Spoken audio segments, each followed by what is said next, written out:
আমি এখানে কিন্তু সনাতন যে জোটটা হয়েছে, সম্মিলিত জোট, তাদের কাউকে এখানে আছেন কিনা আমি দেখছি না। কারণ বাংলাদেশের এখনকার সংকটে সবচেয়ে গুরুত্বপূর্ণ যারা আছেন তারা হলো সনাতন যে জোট, সম্মিলিত জোট তারা, এবং তাদেরই যে নেতা চিন্ময় কৃষ্ণ দাস, তিনি ইতিমধ্যে সরকার তাকে গ্রেফতার করেছেন রাষ্ট্রদ্রোহিতার অভিযোগে।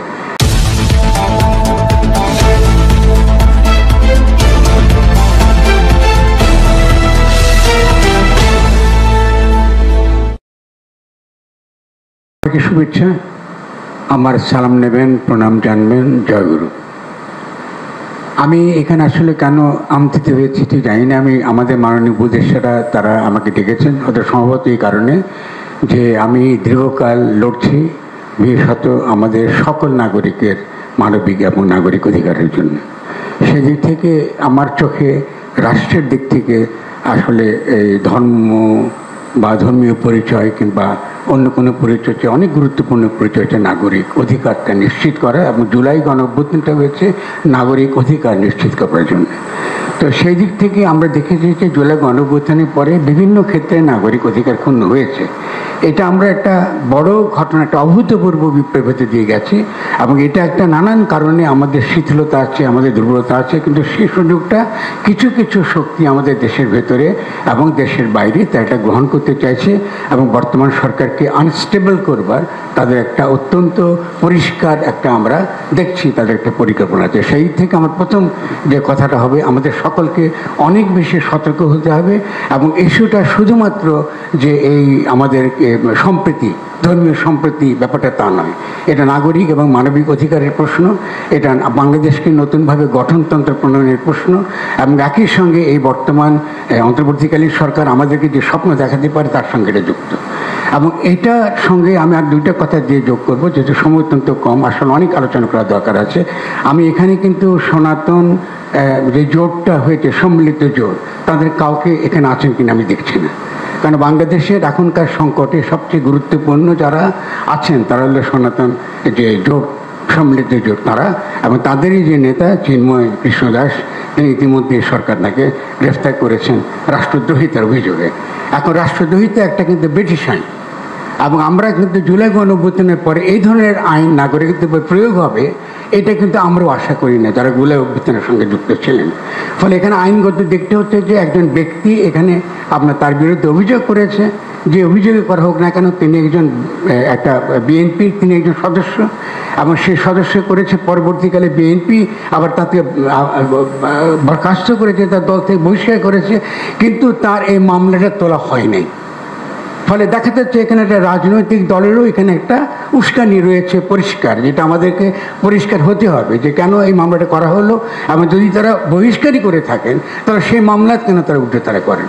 ফলে আমাদের কাছে প্রশ্ন এসে গেছে, যারা আমরা জুলাই অভ্যুত্থানে ছিলাম এবং আমাদের উপদেশ সমাজে অনেকে আছেন, তাদের জীবন ঝুঁকি নিয়ে আমরা এই কাজটা করেছি। ফলে যারা বাংলাদেশকে অস্থিতিশীল করছে এটা কিন্তু বাংলাদেশের ভেতরে, আমি কলকাতার কি তাদের যে একটা অত্যন্ত নিম্ন শ্রেণীর আপনি কী বলে গণমাধ্যম কী প্রচার করছে এটা ইরেলেভেন্ট আমাদের জন্য।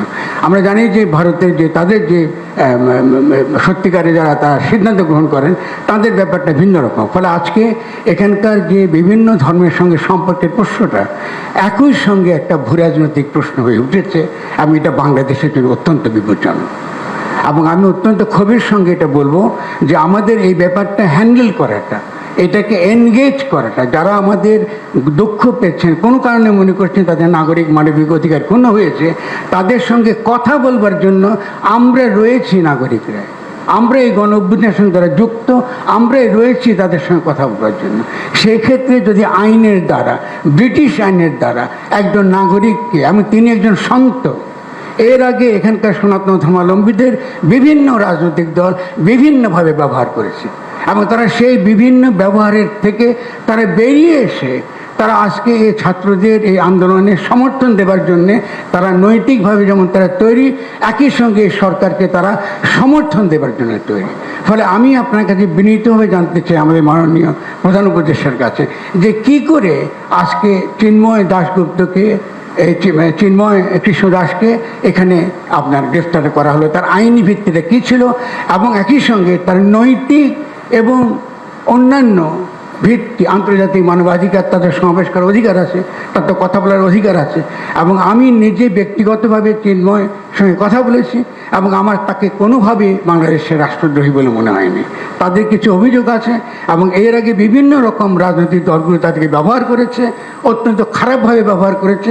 এই মানুষটি সেই ব্যবহার থেকে বেরিয়ে এসে, যেহেতু সে একটা সন্ত, একজন সাধু, তিনি এসে চেষ্টা করছেন সকলের সঙ্গে মিশে এটা করতে। ফলে তার কোনো কোনো কথার মধ্যে আমাদের হতে পারে, আমরা দ্বিমত করতে পারি, অমত করতে পারি, তর্ক করতে পারি, কিন্তু অবশ্যই তিনি বাংলাদেশের রাষ্ট্রদ্রোহী, বাংলাদেশকে ধ্বংস করতে চায় এরকম কোনো রকম তৎপরতার সঙ্গে যুক্ত আছে। এটা আমার কাছে কোনো প্রমাণ নেই, অন্তত আমার কাছে নেই। যদি আমাদের স্বরাষ্ট্র মন্ত্রীর কাছে থাকে, আমি আনন্দ চিত্তে এটা দেখব। তো আমি মনে করি যে এই যে একটা বড় বিপদের মধ্যে আমরা বাংলাদেশকে ফেলে দিয়েছি, এই বিপদটা আমরা উদ্ধার পাওয়াটা এখন অত্যন্ত গুরুত্বপূর্ণ। আজকে যে ভাবমূর্তি নষ্ট হয়েছে আমাদের, আমি অত্যন্ত দুঃখের সঙ্গে কথাটা বলছি। এতগুলো মানুষ মারা গেল, এতগুলো ছেলে পঙ্গু হয়ে রয়েছে, সেখানে আমরা এখানে বাংলাদেশকে একটা জঘন্য দেশ হিসেবে, যেখানে সংখ্যালঘুরা নিরাপদ নয়, এইভাবে আমরা আমাদেরকে আজকে সারা পৃথিবীতে আগে করা হচ্ছে।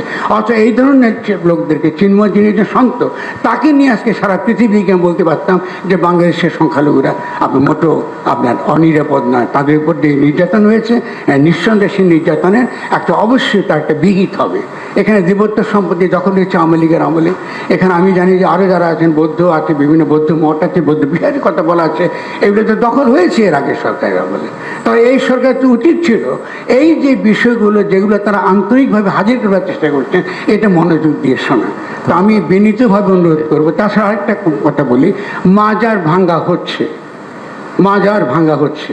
যারা মাজার ভাঙতে, আমি গত কদিন আগে মাজার ভাঙা হয়েছে, একটার পর একটা মাজার ভাঙা হয়েছে, যেটা একদম ইসরায়েলি নীতিতে। ইসরায়েলও কিন্তু যেটা করে দক্ষিণ আপনার ওয়েস্ট ব্যাংকে, যে এখানকে ইসলামের যে ইতিহাস, চারদিক ইতিহাসে পীর, মুর্শিদ, অলি, আউলিয়ারা তারা যে ভূমিকা রেখেছেন, সে ঐতিহ্যকে মুছে ফেলা, ইতিহাসকে মুছে ফেলা, স্মৃতিকে মুছে ফেলা। শাহপুরানের মাজারকে ধ্বংস করা হয়েছে, এরপর একটা পর একটা মাজার ধ্বংস করা হচ্ছে। কিন্তু এই সরকারের দিক থেকে আমরা কিন্তু কোনো প্রকার সত্যিকারের শক্ত কোনো অবস্থান দেখি না। যারা মাজার ভেঙেছে, আমি স্বরাষ্ট্র মন্ত্রণালয় থাকলে প্রশ্ন করতাম, তারা যারা ভেঙেছে তাদের বিরুদ্ধে কোনো মামলা হয় না, তাদের কাউকে তো গ্রেফতার করা হয় না। তাই এটা তো চলতে পারে না রাষ্ট্রীয়ভাবে। তো আজকে আমরা যে জায়গায় এসেছি, আমি এখানে যারা হাজির হয়েছেন, মূলত যারা স্টেক হোল্ডার, যারা মূলত দাবি তুলছেন যে তাদের যে সকল অধিকার রয়েছে, তারা নাগরিক অধিকার আছে, মানবিক অধিকার আছে, সমাবেশ করার অধিকার আছে, অনেক ক্ষেত্রে আমাদের সঙ্গে তাদের একমত নাও। ধন্যবাদ। কিন্তু আলোচনা করবার একটা পরিবেশটা তৈরি করার জন্য আমি শুধুমাত্র বিনীত অনুরোধ জানাবো যে চিন্ময় কৃষ্ণ দাসের বিরুদ্ধে সত্যিকারে কোনো অভিযোগ যদি না থাকে, প্রথম কাজ হচ্ছে তাকে মুক্তি দেওয়া। তাকে জামিন না দেওয়াটা due process of the law এর লঙ্ঘন। আমরা যারা আইনের পেটে বুঝি, এইগুলো আমাদেরকে যে রাষ্ট্রের তরফ থেকে যদি এগুলো আমরা আন্তরিকভাবে যদি এগুলো হ্যান্ডেল করতে না পারি, আমি মনে করি আমরা অত্যন্ত বিপজ্জনক দিকে খুব দ্রুত দিয়ে চলেছি। আমি অত্যন্ত দুঃখিত, আমি অত্যন্ত আবেগের সঙ্গে কথা বলেছি এবং যেহেতু আমরা লড়ছি, রাস্তায় রয়েছে, এই জন্য আমার মধ্যে আবেগটা থাকবে, এটা অত্যন্ত স্বাভাবিক। আমি সবাইকে আবার ধন্যবাদ জানাচ্ছি আমার পক্ষ থেকে, আপনার সকলের সম্মান জানাই। সবাই